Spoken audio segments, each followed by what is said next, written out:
Manhã da Piedade de volta e agora eu quero falar com você sobre saúde. Tá com a visão turva? Embaçada? Já perdeu o ônibus porque não enxergou o nome? Tá tendo que esticar o braço para usar o celular? Meu amigo, então já passou da hora de você conhecer o Lever. Lever da Eleve é o suplemento que tem tudo o que você precisa para manter a saúde da sua visão sempre em dia. Ele já fez a diferença na vida de muita gente por esse Brasil afora. Confere o VT. Eu descobri há 18 anos que eu era diabética. Aí comecei, realmente, entrei num super regime. Continuava com a minha vista ruim do mesmo jeito. Aí como eu vi falando, nunca tinha visto falar do Lever. Comecei a tomar, bendito Lever. Aí não sei, um dia, por acaso, eu abri as mensagens. Aí eu percebi que eu estava sem óculos. Eu digo, meu Deus, eu estou conseguindo ler. Mas assim, ó, não foi assim, tomar hoje e amanhã já tá boa, não. É devagar e você tem que tomar todos os dias. Eu digo, agora eu não vou ficar sem. É maravilhoso. Vista cansada, glaucoma, catarata, a idade vai chegando e esses problemas se aproximam, né? Você merece parar de tremer toda vez que escuta alguém falar desses problemas e começar hoje mesmo a cuidar da sua visão como ela precisa. Demais, né? Então tá esperando o quê? Ligue agora, 0800 880 9987 e peça o seu Lever. E quem ligar nos próximos minutos, aproveita ainda um desconto imperdível de até 50% no cartão em até 10 vezes sem juros. Então corre, liga agora, 0800 880 9987 Lever. Veja a vida mais leve. Ligue agora, 0800 880 9987 e peça já o seu. A maioria das mulheres acredita que com a chegada da menopausa, chega ao fim também o sonho de ser mãe. Como já não menstruam mais com a mesma regularidade, elas acreditam que uma gravidez já não é possível. A mudança do ciclo só pode ser caracterizada como menopausa se a menstruação desaparecer por 12 meses seguidos. Aquela fase em que a menstruação começa a ficar irregular, quando surgem as ondas de calor, trata-se do climatério, no qual ainda é possível engravidar. Apesar de não ser fácil, durante esse período que acontece o que chamamos de gravidez tardia. Quem vai conversar com a gente sobre esse assunto é o obstetra, Dr. Frederico Pereira. Perfeito, doutor. Ele atua com foco em gestações de alto risco. Bom dia, Dr. Frederico. Seja bem-vindo ao Manhã da Piedade. Bom dia. Tudo bom? Tudo bem, e vocês? Tudo bom. Doutor Frederico, além do que eu falei sobre o climatério, tem mais algum sinal que o senhor destaca que o diferencia da menopausa? Bom, o climatério é uma fase de transição, né? Que vai aí a gente começa a ter essas mudanças hormonais, né? Que são a característica aí da mudança de função dos ovários, né? E o climatério ele é caracterizado por uma série de sinais, de sintomas que vão variar muito de intensidade de acordo com cada pessoa. O que você tem de mais comum? Mais comum que a gente conhece são os fogachos, né, que são aquelas ondas de calor que aparecem predominantemente no período da noite, né, dá uma instabilidade da temperatura. Um outro ponto que é bastante frequente são alterações de memória, né, e também alguns distúrbios de sono, e são aí primeiros sinais, junto com a irregularidade da menstruação. Tanto pode ser ela vir mais frequentemente, como também ela vir de forma mais, vamos dizer assim, espaçada, é o que se observa de mais comum nessa fase de transição, como você colocou, até chegar ao período da menopausa, que é realmente as menstruações cessarem, e para a gente definir bem menopausa, você tem que estar sem menstruar por pelo menos um período de 1 ano, né? E aí vão aí surgir outros sintomas, outros sinais que estão relacionados aí à mudança do perfil hormonal da mulher, com implicações aí de curto e de longo prazo e, obviamente, como vocês colocaram bem, para o potencial de reprodução, né? Que já passa a ser um pouco comprometido no período do climatério e se encerrando aí com a menopausa. Existe um período médio entre o climatério e a menopausa? Bom, tem mulheres que começam a apresentar sintomas a partir dos 35 anos, o que não é muito comum, tá? É importante a gente lembrar isso, e quando isso ocorre muito cedo, isso tem que ser bem investigado para as formas precoces. Mas o que nós estamos lidando aqui é com uma fase que vai em torno de 40, 42 anos, até os 52 anos de idade, que na população de mulheres do Brasil é o mais comum. A gente tem hoje pesquisas nacionais na nossa população, mostrando que a idade, a idade média de menopausa, média de idade de menopausa nas mulheres brasileiras está em torno de 51, 52 anos, que é muito próximo do que a gente vê na população da Inglaterra, dos Estados Unidos, da própria população chinesa, não é muito diferente desses países. Mas a gente poderia dizer que a fase do climatério, ela realmente tem que ter uma atenção especial, né? E que a fase que a gente tem uma atenção especial aí com a reprodução, a partir aí dos 40, 42 anos de idade. Doutor, a relação entre idade e infertilidade não começa apenas com a menopausa, não, né? Não. Potencial de reprodução, ele começa a sofrer um impacto aí a partir dos 35 anos, né?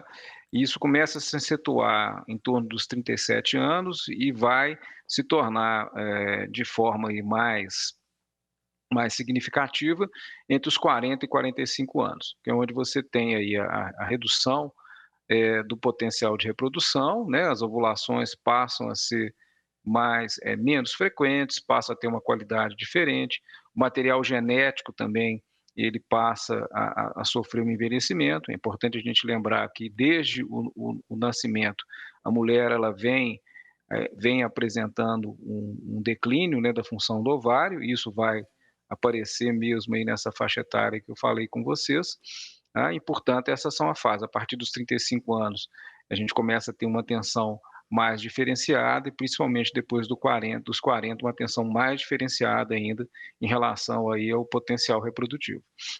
Doutor Frederico, é possível que essa mulher entre na menopausa precoce e sem sintomas nenhum, mesmo sem ter o atraso menstrual? Olha, isso é muito difícil, né? Porque nós estamos falando aí de menopausa precoce de mulheres jovens, então algum tipo de sintoma elas vão apresentar, né? Sendo que a irregularidade menstrual, né, as alterações de menstruação, elas vão ser as mais frequentes. Tanto que é muito importante quando tem ausência da função menstrual, né? E a gente define isso aí como pelo menos a ausência da função, ou essa irregularidade aí, um período de pelo menos três ciclos menstruais, isso precisa ser estudado. E uma das coisas que nós avaliamos quando você tem essas alterações são o potencial dessa mulher estar desenvolvendo aí alguma falência, né, alguma perda de função mais precoce aí da função do ovário e, consequentemente, entrando em menopausa. Isso é possível de ser visto, tanto do ponto de vista de exames que olham o perfil de hormônios, mas também através de achados assim bastante específicos no ultrassom, né, nos exames de imagem, e que podem, inclusive, nos orientar qual que é o potencial daquela mulher de ter gravidezes ou não à frente, tá? Além de nos permitir um diagnóstico aí do qual o problema que está ocorrendo, sem deixar de pensar na possibilidade de ser uma menopausa precoce. Entendi. A partir de qual idade uma gravidez pode ser considerada tardia? O conceito, vamos dizer assim, o conceito mais tradicional, ele fala em torno de 35 anos, né? Isso é questionável hoje, a gente tem, né, todo mundo discute isso, é uma realidade da nossa população, é uma mudança muito grande do ponto de vista da idade da primeira gestação, né, com a mudança do planejamento de vida das mulheres, com a inserção no mercado de trabalho. Então, esse conceito de 35 anos, ele é bastante discutível, né? E ele é muito discutível do ponto de vista de que era a fase em que realmente a gente consegue enxergar aí maiores chances de falha de reprodução e também, né, mesmo quando a reprodução, quando a fertilização acontece espontaneamente, a maior taxa de abortamento. Mas eu diria que 35 aos 40 anos seria uma faixa de atenção, né, porque isso varia de pessoas para pessoas, e depois dos 40 é uma faixa de atenção maior. Até porque depois dessas fases, né, dependendo de como é o contexto social, econômico e de vida dessa mulher, né, e quando a gente está falando nesse contexto, nós estamos falando aí de qualidade de vida, atividade física, presença ou ausência de doenças crônicas, como pressão alta e diabetes, isso tudo também entra nessa conta, né, para a gente considerar como risco. Só para fazer assim, um exemplo, a gente pode ter mulheres hoje, né, com 40 anos, que estão aí buscando gravidezes, com uma história na família muito boa do ponto de vista de saúde, mulheres que estão mantendo atividade física regular, que têm aí sua pressão, sua glicose muito bem controladas, né, tem uma dieta saudável e que estão aí com 40 anos buscando engravidar pela primeira vez. E podemos ter o contrário, mulheres de 30, 35 anos que estariam, né, teoricamente em fases menos arriscadas, de menor risco para uma potencial gestação, mas que tem aí algum potencial de obesidade, tem hipertensão, tem uma história na família que já não é tão favorável, já tem um estilo de vida que não é tão saudável. Então, isso tudo hoje tem que ser colocado na balança para que a gente não fique aí apenas pensando em números, mas que nós possamos olhar o contexto de vida global das pessoas, que contam muito. Isso conta muito também lá na frente, quando a gente vai pensar na saúde pós-menopausa. Tudo que nós economizamos, investimos aqui na nossa saúde ao longo da vida, vai ter repercussões para frente. Também terá repercussões nesses períodos, tanto preparando para uma potencial gravidez, quanto depois com o fim da vida reprodutiva. Doutor, o risco maior é principalmente quando é primípera idosa, que se chama, né? O primeiro filho numa idade mais avançada. Quando é o primeiro filho, existe mais riscos ou é o mesmo risco? Bom, um ponto que eu gosto muito de falar, que assim, eu acho esse termo primípera idosa, assim, uma crueldade com as mulheres, né? Mas é totalmente inadequado isso, né, gente? Mas, entendendo o que é a nossa sociedade hoje. Mas existe sim, né? Existe uma primeira gravidez acima dos 40 e principalmente acima dos 50, ela pode apresentar risco sim. O primeiro ponto de risco, né, aí eu estou falando de gravidezes espontâneas, né, pessoas que engravidarem espontaneamente nessas faixas etárias. O risco maior nessas fases, que é um risco que a gente, na grande maioria das vezes, não consegue ter controle sobre ele, é o risco genético, né? Nós temos que lembrar que o material reprodutivo ele envelhece e, com isso, aumenta a probabilidade da gente ter doenças genéticas, sendo a mais comum, né, nós conhecemos melhor, é mais frequente a síndrome de Down. E que pode, não só, né, uma gravidez evoluir, quando pode evoluir também para uma perda, né, para um abortamento, em alguma das fases da gestação. O segundo ponto é que, à medida que nós vamos avançando na idade, a probabilidade de nós termos algumas doenças que vão aparecendo ao longo do tempo, né, como é comum na população como um todo, ela também aumenta. Então, a gente tem um aumento aí de hipertensão, associada à gestação, do diabetes, ou de já ter diabetes ou desenvolver diabetes na gravidez, que são alguns distúrbios de hormônio, principalmente da tireoide, que vão aí potencialmente aumentar um risco da gestação. E como eu falei lá atrás, isso também tem muito a ver com o estilo de vida, né? Estilos de vida mais saudáveis, né? E essa avaliação precisa ser feita, faz parte do planejamento de gravidez nessa fase, é fundamental para reduzir essas chances, né?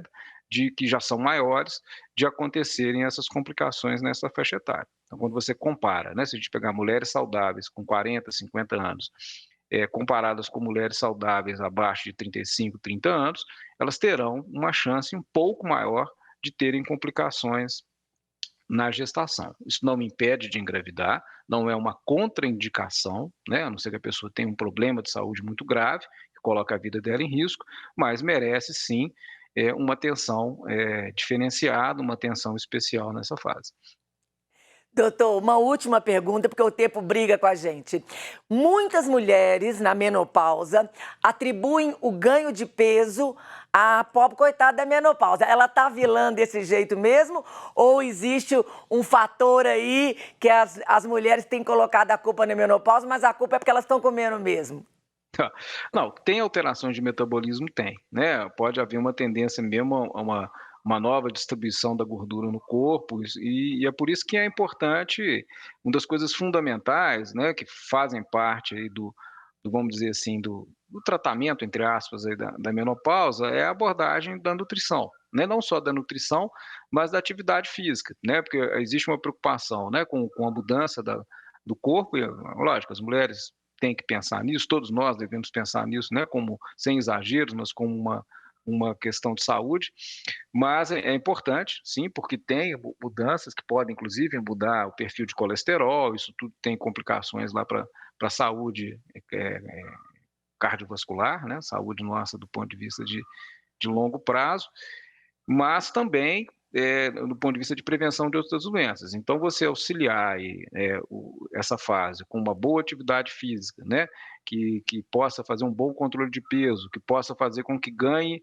saúde para os ossos, que é muito importante também por causa da osteoporose, né, e que possa aí, equilibrar essa mudança da gordura corporal, né, melhorando a autoestima, melhorando a saúde, melhorando a qualidade de vida, são fundamentais aí para que as nossas mulheres, que vão viver muitos anos, vão viver muito mais que nós homens, sejam aí felizes, possam viver com plenitude essa nova fase, que é uma fase que pode ser muito boa, se a gente consegue entender que é uma fase importante da vida e que nós temos ainda muita saúde à frente para poder aproveitar. Ah, doutor Frederico, muito obrigada por ter parado sua manhã, vir conversar com a gente. Deus abençoe o seu trabalho. O Instagram está na tela, @Hospital Vila da Serra. Isso, mais alguma informação que o senhor gostaria de deixar? É isso aí, quer cuidar bem da vida, tá? Deus nos abençoou com um dom, né, de podermos viver plenamente, mas depende muito de nós também para isso. E a gente agradece muito a oportunidade de estar com vocês aqui, que fiquem todos com Deus e possam aproveitar o melhor possível aí das informações que a gente possa ter contribuído com vocês. Amém. Contribuiu sim, muito obrigada.